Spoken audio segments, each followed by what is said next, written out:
민수기 22장 21절에서 35절입니다. 민수기 22장 21절에서 35절까지 말씀 제가 낭독하겠습니다.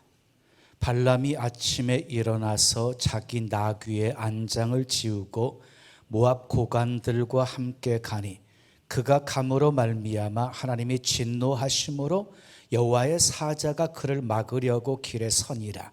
발람은 자기 나귀를 탔고 그의 두 종은 그와 함께 있더니 나귀가 여호와의 사자가 칼을 빼어 손에 들고 길에 선 것을 보고 길에서 벗어나 밭으로 들어간지라. 발람이 나귀를 길로 돌이키려고 채찍질하니 여호와의 사자는 포도원 사이 좁은 길에 섰고 좌우에는 담이 있더라.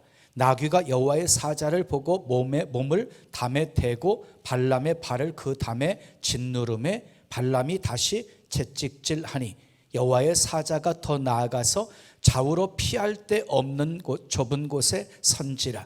나귀가 여호와의 사자를 보고 발람 밑에 엎드리니 발람이 노하여 자기 지팡이로 나귀를 때리는지라.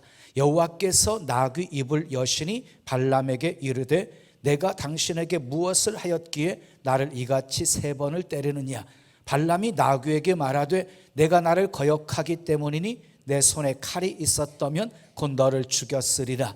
나귀가 발람에게 이르되 나는 당신이 오늘까지 당신의 일생 동안 탄 나귀가 아니냐. 내가 언제 당신에게 이같이 하는 버릇이 있었더냐. 그가 말하되 없었느니라. 그때 여호와께서 발람의 눈을 밝히심에 여호와의 사자가 손에 칼을 빼들고 길에 선 것을 그가 보고 머리를 숙이고 엎드리니 여호와의 사자가 그에게 이르되 너는 어찌하여 내 나귀를 이같이 3번 때렸느냐. 보라, 내 앞에서 내 길이 사악함으로 내가 너를 막으려고 나왔더니 나귀가 나를 보고 이같이 3번을 돌이켜 내 앞에서 피하였느니라. 나귀가 만일 돌이켜 나를 피하지 아니하였다면 내가 벌써 너를 죽이고 나귀는 살렸으리라. 발람이 여호와의 사자에게 말하되 내가 범죄하였나이다. 당신이 나를 막으려고 길에 서신 줄을 내가 알지 못하였나이다. 당신이 이를 기뻐하지 아니하시면 나는 돌아가겠나이다. 여호와의 사자가 발람에게 이르되 그 사람들과 함께 가라. 내가 내게 이르는 말만 할지니라. 발람이 발락의 고관들과 함께 가니라. 아멘. 오늘도 하나님을 예배하는 여러분들 모두에게 하나님의 크신 사랑과 크신 은혜와 크신 능력과 크신 축복 함께 하시길 예수님의 이름으로 축원합니다. 축원합니다. 우리 옆에 계신 분과 인사하겠습니다. 잘 오셨습니다. 반갑습니다. 신남은 예수님 안에 있습니다. 우린 예수님 때문에 행복합니다.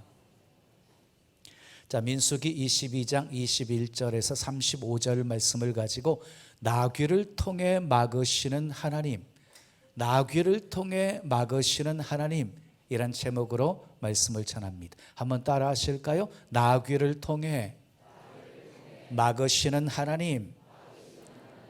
만약 여러분의 삶에 간절히 원하던 것이 이루어졌다면 하나님의 은혜라고 생각할 것입니다. 그러나 반대로 내가 간절히 원하던 것을 하나님께서 막으셨다면 그때에도 하나님의 은혜라고 고백할 수 있습니까? 하나님께서 더 좋은 것을 예비해 놓으시고 복된 길로 인도해 주실 것이라고 고백할 수 있습니까? 아멘하기 쉽지 않으시지요? 그런데 여러분이 어떻게 고백하든지 분명히 아십시오. 우리에게 향하신 하나님의 사랑은 변함이 없습니다. 영원합니다.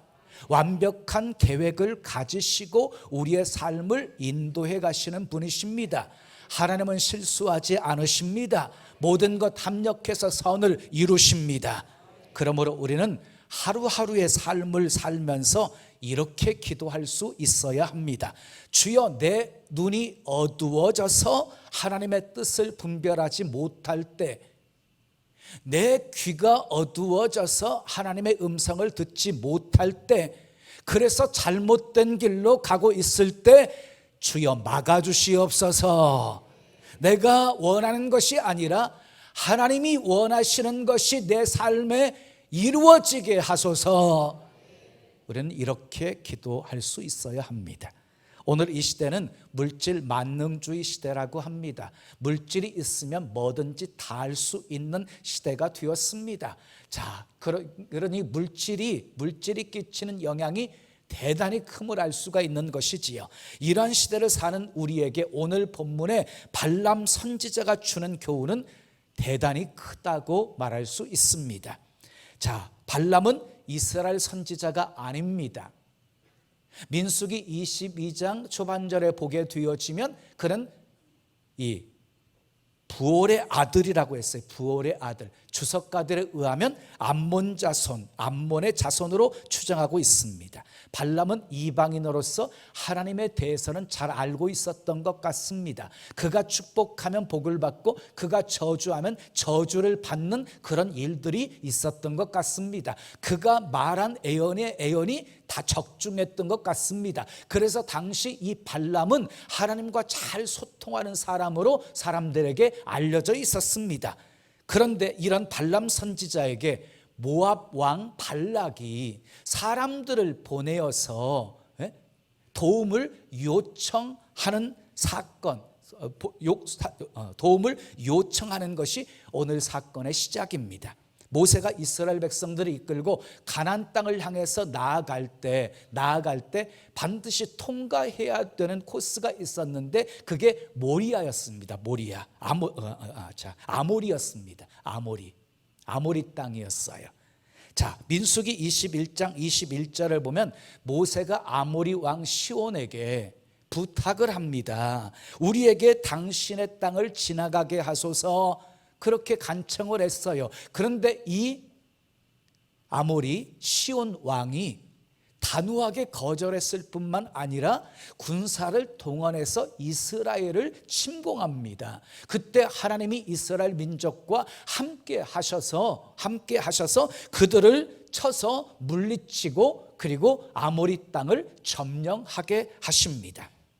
그리고 이어지는 민수기 22장으로 들어오게 되었지만 모세가 가나안 땅을 향해서 들어가기 바로 직전에 모압 땅에서 이스라엘 백성들과 함께 오랫동안 이제 기거하게 되어집니다. 그런데 이스라엘이 모압 땅에 들어올 때 모압 족속들은 너무너무 싫어했습니다. 그도 그럴 것이 바로 앞전에 아모리를 이스라엘 민족들이 점령했다는 사실을 이미 알고 있었기 때문이었습니다. 당시 모압 왕은 발락이었습니다. 발락 왕이었어요. 발락 왕. 자, 이스라엘 백성들이 모압 땅에 들어오는 일로 말미암아서 모압 사람들은 심히 두려워했고 그리고 번민에 빠지게 되어집니다. 민수기 22장 2절 3절 말씀을 우리 함께 읽겠습니다. 시작. 십볼의 아들 발락이 이스라엘이 아모리인에게 행한 모든 일을 보았으므로 모압이 심히 두려워하였으니 이스라엘 백성이 많음으로 말미암아 모압이 이스라엘 자손 때문에 뭐하더라? 번민하더라 그랬어요. 숫자적으로 이스라엘 백성들이 훨씬 많았기 때문에 군사를 동원한다고 해도 그들을 이길 수 없다라고 생각한 이 모압 왕은 한 가지 계략을 생각해내게 되어집니다. 그 계략이 무엇이었냐면 자, 당시에 유명했던 발람 선지자를 불러와가지고 이스라엘 민족을 저주하게 하는 것이었습니다. 자, 오늘 나오는 두 사람의 이름이 비슷하지요. 발락은 모압 왕이었고 발람은 하나님의 선지자였습니다.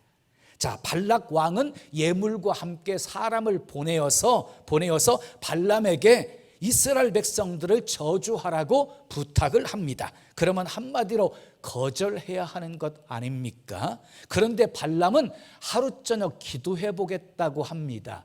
하나님의 백성들을 저주하라고 부탁하는데 이게 기도할 문제입니까? 그런데 하나님 앞에 나가서 기도합니다. 그러니까 하나님이요, 가지도 말고 가지도 말고 이스라엘 백성들을 저주하지도 말라고 말씀을 하십니다. 12절 말씀 우리 함께 읽겠습니다. 시작. 하나님이 발람에게 이르시되 너는 그들과 함께 가지도 말고 그 백성을 뭐하지도 저주하지도 말라. 그들은 복을 받은 자들이니라. 이스라엘 백성들은 복을 받은 자들이에요. 그러니까 절대로 그들을 저주하지 말라고 말씀하신 것입니다. 결국 다음 날 아침 발람은 일어나서 거절을 합니다. 그러나 발락이 포기하지 않고 이번에는 더 높은 신분에 있는 귀족들을 보내어 가지고 요청을 합니다. 17절을 보겠습니다. 읽어요. 시작. 내가 그대를 높여 크게 존귀하게 하고 그대가 내게 말하는 것은 무엇이든지 시행하리니 청하건대 와서 나를 위하여 이 백성을 저주하라 하시더이다. 혹할 만한 제안이었습니다. 당신을 크게 해서 존귀한 사람 만들어 주겠다. 당신이 무슨 말을 하든지 당신이 원하는 거 다 들어주겠다 하고 제안한 것입니다. 그때에도 발람은 단호하게 거절해야 되는데 하나님의 뜻을 알아보겠다고 기다리라고 합니다. 그때 하나님께서는 발람의 마음에 이미 탐심이 가득한 것 아시고 가라고 조건부로 허락을 하십니다. 여러분, 왜 발람은 왜 발락에게 가려고 했던 것입니까? 우리 주님이 가지 말라고 했고 저주하지 말라고 분명히 말씀하셨음에도 불구하고 이 발람은 왜 그렇게 발락에게 가려고 했던 것입니까? 오직 한 가지, 눈앞의 탐심 때문이었습니다. 자, 오늘 본문을 통해 우리에게 주시는 교훈 몇 가지를 찾아보며 은혜를 나누려고 합니다. 첫째, 따라하겠습니다. 욕심이 가득하면 하나님의 뜻을 거역합니다. 여러분, 하나님의 뜻은 너무너무 분명합니다. 굳이 기도하지 않아도 될, 너무너무 하나님의 뜻이 분명한데 하나님이 분명하게 어떻게 하라고 말씀하셨는데도 기도해서 하나님의 뜻을 다시 확인하려고 하는 처사는 무엇입니까? 그 속에 탐심과 욕심이 있기 때문인 것입니다. 우리의 경우는 어떻습니까? 내 일신의 평안, 명예, 사리, 사욕 이것이 있기에 가지 말아야 할 곳에 갑니다. 해서는 아니 될 행동을 합니다. 노골적으로 말해볼까요? 가지 말아야 될 술집에 갑니다. 떼어먹어서는 안 될 11조를 떼먹습니다. 꼭 지켜야 될 주의를 지키지 않습니다. 그 배경 속에는 무엇이 들어있습니까?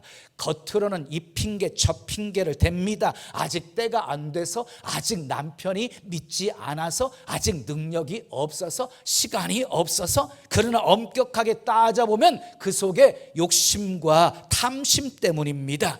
명심해야 될 것은 그 욕심과 탐심이 결국 나를 망하게 한다는 것입니다. 아나니와 삽비라를 보십시오. 탐심으로 명예를 얻고자 거짓말한 죄 때문에 무서운 심판을 받습니다. 아간을 보십시오. 아간을 탐심으로 바친 물건에 손을 댑니다.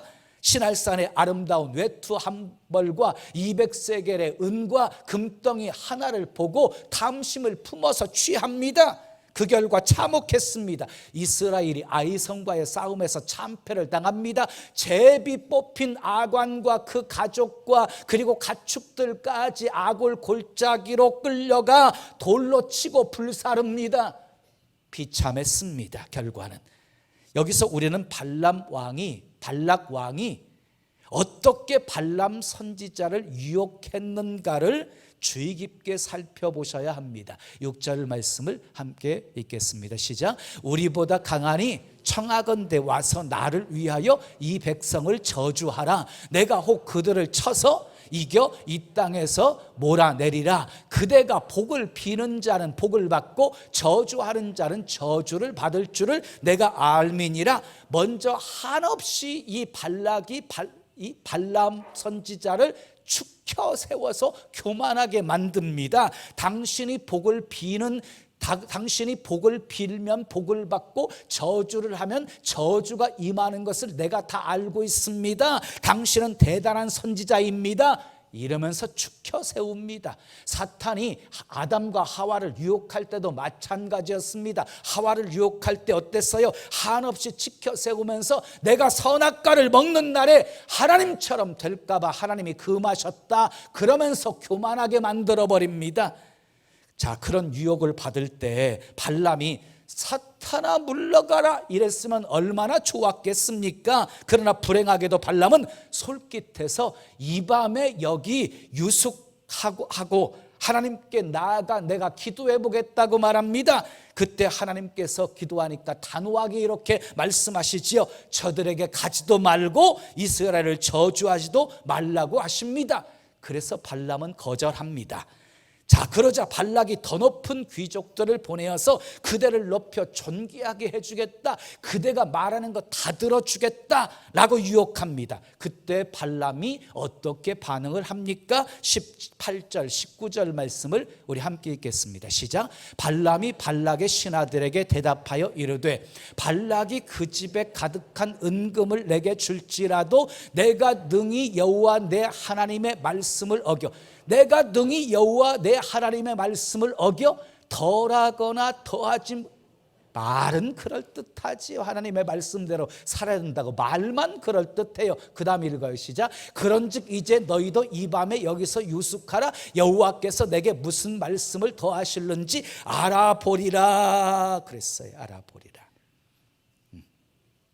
겉으로는 하나님의 말씀을 내세우고 있지만 마음은 물질과 권세에 대한 미련을 버리지 못하고 있었습니다.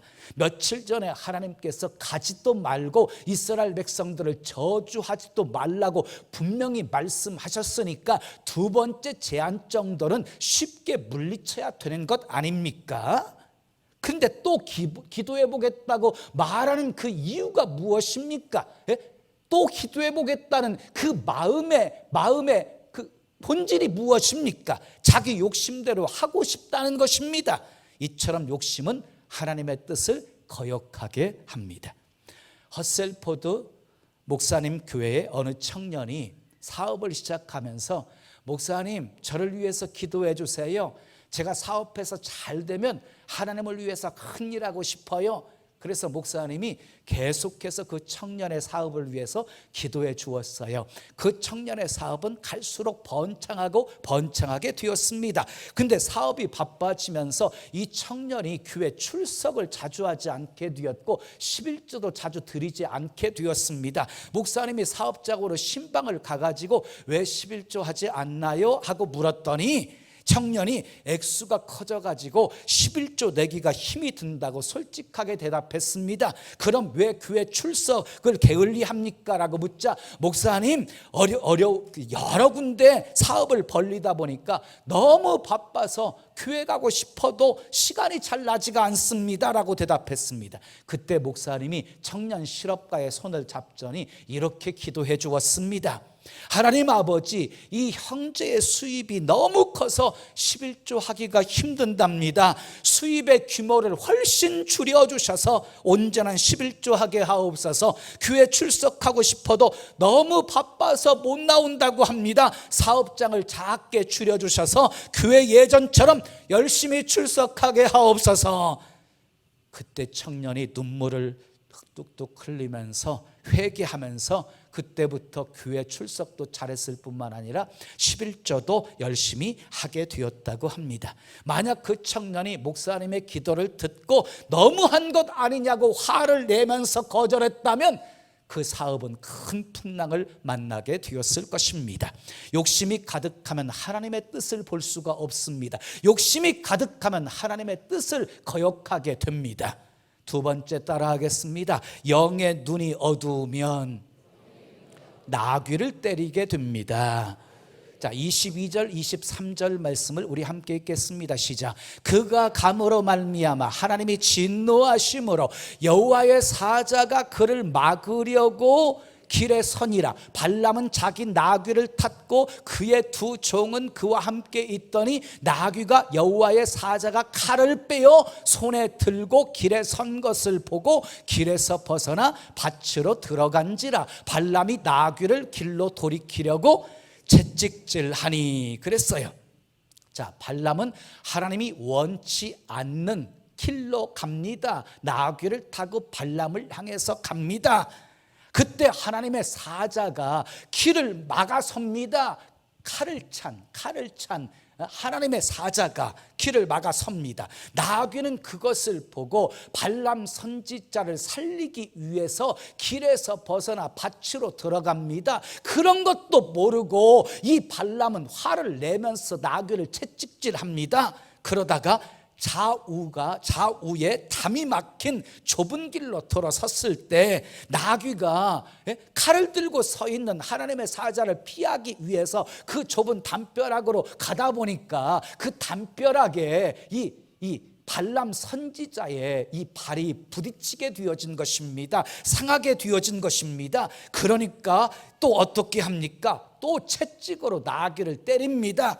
세 번째, 여호와의 사자가 더 이상 피할 수 없는 좁은 길에 딱 막아서서 기다리고 있자 나귀는 땅에 엎드립니다. 그러자 발람은 노하여서 이번에는 지팡이로 나귀를 때립니다. 나귀는 세 번이나 발람 선지자를 살리려고 힘썼지만 그러나 발람은 노하여서 오히려 나귀를 향해서 화를 내면서 세 번이나 매질을 한 것입니다. 영의 눈이 어두워서 나귀가 보는 하나님의 사자를 보지 못했기 때문입니다. 마침내 하나님은 나귀 입을 열어서 말하게 하십니다. 28절 하반절을 보십시오. 읽어요. 시작. 내가 당신에게 무엇을 하였기에 나를 이같이 세 번 때리느냐. 누가 말하고 있어요? 지금 나귀가 말하고 있어요. 얼마나 놀라운 일입니까? 나귀가 말하고 있어요. 이러면 이 정도 되면 하나님이 나를 막으시는구나 하고 깨달았어야 되지요. 그런데 나귀에게 노하면서 함께 또 이렇게 말합니다. 내 손에 칼이 있었다면 곧 너를 죽였으리라. 그때 또 나귀가 말해요. 30절 말씀 함께 읽겠어요. 시작. 나귀가 발람에게 이르되 나는 당신이 오늘까지 당신의 일생 동안 탄 나귀가 아니냐. 내가 언제 당신에게 이같이 하는 버릇이 있었더냐. 그가 말하되 없었느니라. 이쯤 되면 발람은 깨달아야 했습니다. 이처럼 하나님은 때로 우리가 잘못된 길로 갈 때 주변 사람들을 통해서 환경을 통해서 당신의 뜻을 나타내시기도 하시는 것입니다.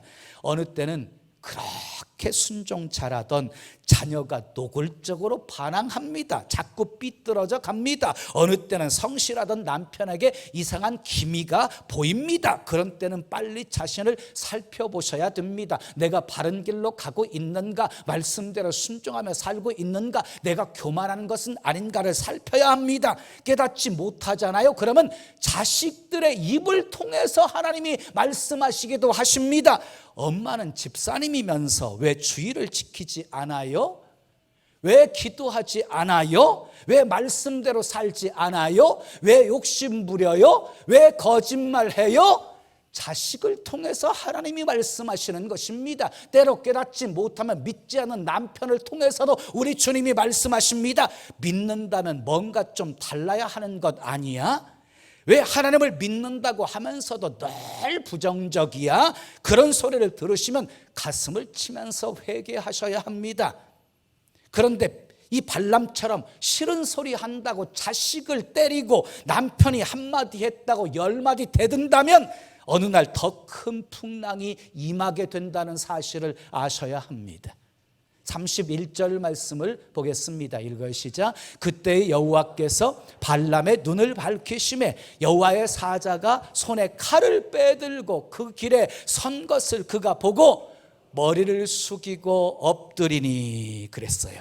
여호와께서 발람의 눈을 밝히 보게 해주셨어요. 그랬더니 뭐가 보였어요? 나귀가 보았던 하나님의 사자가 칼을 빼들고 서 있는 모습을 보게 된 것이에요. 나귀가 왜 자신의 뜻대로 움직이지 않았는지를 알게 되어진 것이지요. 그리고 자신이 여호와를 지금 거역하고 있음도 깨닫게 되었어요. 그리고 34절에 발람이 여호와의 사자에게 이렇게 고백합니다. 34절 함께 읽습니다. 시작. 내가 범죄하였나이다. 당신이 나를 막으려고 길에 서신 줄을 내가 알지 못하였나이다. 당신이 이를 기뻐하지 아니하시면 나는 돌아가겠나이다. 그때서야 자기가 잘못했다고 하나님이 기뻐하지 않으시면 돌아가겠다고 말한 겁니다. 그때 여호와의 사자가 발람에게 그 사람들과 함께 가라고 합니다. 그리고 내가 내게 이르는 말만 하라고 합니다. 자, 세 번째 따라하겠습니다. 하나님이 막으실 때는 돌아서는 것이 복입니다. 예, 하나님이 막으실 때는 돌아서는 것이 복이에요. 발람이 나귀를 때리면서 자기가 원하는 길로 가기를 원했잖아요. 그런데 나귀는 가지 않고 버티는 모습, 누구 때문에? 여호와의 사자가 앞에 딱 버티고 있기 때문에 그런 것이지요.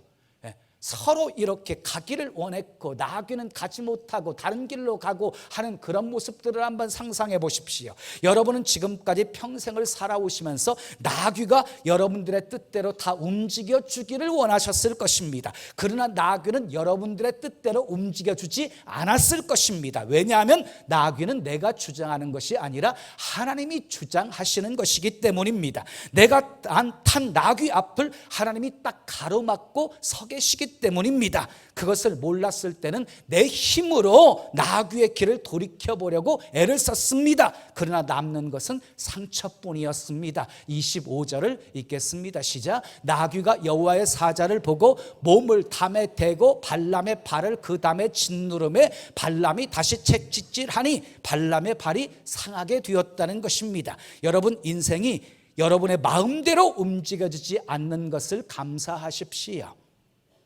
33절을 읽겠습니다. 시작. 나귀가 나를 보고 이같이 3번을 돌이켜 내 앞에서 피하였느니라. 또 나귀가 만일 돌이켜 나를 피하지 아니하였다면 내가 벌써 너를 죽이고 나귀는 살렸으리라. 나귀가 발람의 뜻대로 움직였다고 한다면 발람은 이미 죽었다는 것입니다. 마찬가지로 여러분의 인생이 여러분들의 뜻대로 움직였다고 한다면 결국 멸망으로 끝났을 것입니다. 왜냐하면 우리가 추구하는 것은 탐심, 탐욕이기 때문입니다. 그래서 여러분의 뜻대로 움직여지지 않는 것에 대해서 감사해야 한다는 것입니다. 막으시는 것 하나님의 사랑입니다. 아멘. 사랑은 여러분, 하나님이 때로 막으신다고 생각되십니까? 사업의 길을 막으십니까? 하나님의 다른 계획이 있을 수 있습니다. 기도해 보십시오. 자녀의 길을 막으십니까? 그 길이 자녀의 인생에 도움이 안 되는 길일 수도 있습니다. 결혼의 길이 자꾸 막히십니까? 거기도 분명히 하나님의 다른 뜻이 있음을 생각해야 합니다. 하나님은 하나님이 원치 않는 길을 백성들이 가고 있을 때 천사까지, 이렇게 하나님의 사자까지 동원하셔서 막으시는 분이십니다. 그런데도 고집을 부리잖아요. 그러면 결국 그 길을 가게 내버려 두십니다. 발람도 고집을 부리니까 가게 허락하십니다. 그러나 결과는 비참합니다. 그는 발락 왕의 부탁대로 저주를 하려고 했으나 하나님께서 그 입을 강권하고 주장해 버리셔서 저주하려고 하는데도 축복하게 만들어 버리셨습니다. 그러다가 결국 민수기 31장 8절에 보면 그는 이스라엘 백성들이 미디안 5왕을 처형할 때 이 발람도 함께 처형해 버립니다. 비참한 말로였습니다. 발람의 문제는 무엇이었습니까? 탐심이었습니다. 탐심 때문에 영적인 눈이 어두워진 것입니다. 골로새서 3장 5절에 탐심은 우상 숭배니라라고 말씀했고, 야고보서 1장 14절 15절에 오직 각 사람이 시험을 받는 것은 자기 욕심에 끌려 미혹됐기 때문에 시험을 받는 것이래요. 욕심이 잉태한 즉 죄를 낳고 죄가 장성한 즉 사망을 낳는다고 말씀하고 있습니다. 그러므로 우리는 내 영적 눈을 멀게 하는 탐심을 버리셔야 합니다. 탐욕을 버리셔야 합니다. 혹시 가서는 안 되는 길인 줄 알면서도 가고 있습니까? 그러면 속히 돌아서셔야 합니다. 혹시 길이 막히고 일이 계속 꼬이면 하나님이 막으시는 줄로 알고 속히 돌아서십시오. 내게 유익한 낙이, 내 생명을 살리기 위해서 애쓰는 낙이 때리지 마십시오. 하나님의 백성을 축복하는 일에는 언제나 앞장서고, 아멘, 저주하는 일에는 한 발도 들여놓지 마십시오. 영의 눈이 활짝 열려 하나님의 도우심과 인도하심 속에 늘 축복의 통로로 쓰임 받으시기를 예수님의 이름으로 축원합니다. 축원합니다.